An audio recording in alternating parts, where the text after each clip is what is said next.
আনিসুলের ৫২ দিনের রিমান্ড, সাবেক আইজিপি মামুনের ৯২ দিন। সাবেক মন্ত্রী আনিসুল হক, দীপু মনি, রাশেদ খান মেনন, হাসানুল হক ইনু ও পুলিশের সাবেক মহাপরিদর্শক, আইজিপি, চৌধুরী আবদুল্লাহ আল মামুন সহ একাধিক ব্যক্তিকে বিভিন্ন মেয়াদে রিমান্ডে নিয়ে জিজ্ঞাসাবাদের অনুমতি দিয়েছেন আদালত।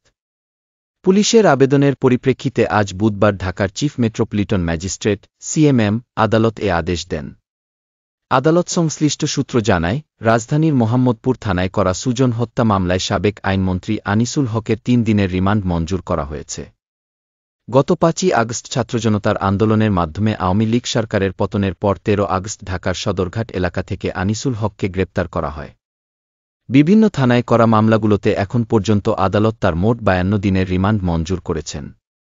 এদিকে যাত্রাবাড়ী থানায় করা ওবায়দুল ইসলাম হত্যা মামলায় সাবেক শিক্ষামন্ত্রী দীপু মনি, জাতীয় সমাজতান্ত্রিক দলের সভাপতি হাসানুল হক ইনু ও বাংলাদেশের ওয়ার্কার্স পার্টির সভাপতি রাশেদ খান মেননের ৪ দিনের রিমান্ড মঞ্জুর করেছেন আদালত। গত ১৯ আগস্ট দীপু মনিকে গ্রেপ্তার করা হয়।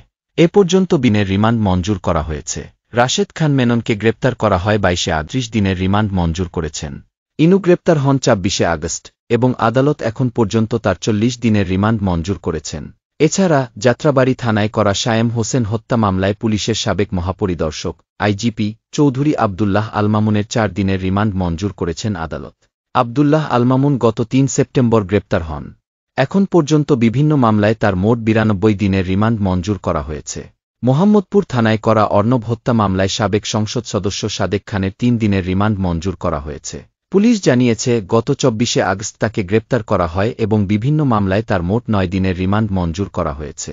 এছাড়া যাত্রাবাড়ী থানার একটি হত্যা মামলায় থানার সাবেক ভারপ্রাপ্ত কর্মকর্তা ওসি আবুল হাসানকে ২ দিনের রিমান্ডে নিয়ে জিজ্ঞাসাবাদের অনুমতি দিয়েছেন আদালত। আজ বুধবার সকাল ৮:৩০টার দিকে এসব আসামিকে কারাগার থেকে আদালতে হাজির করা হয়। এরপর পৃথক মামলাগুলোর রিমান্ড আবেদনের শুনানি অনুষ্ঠিত হয়।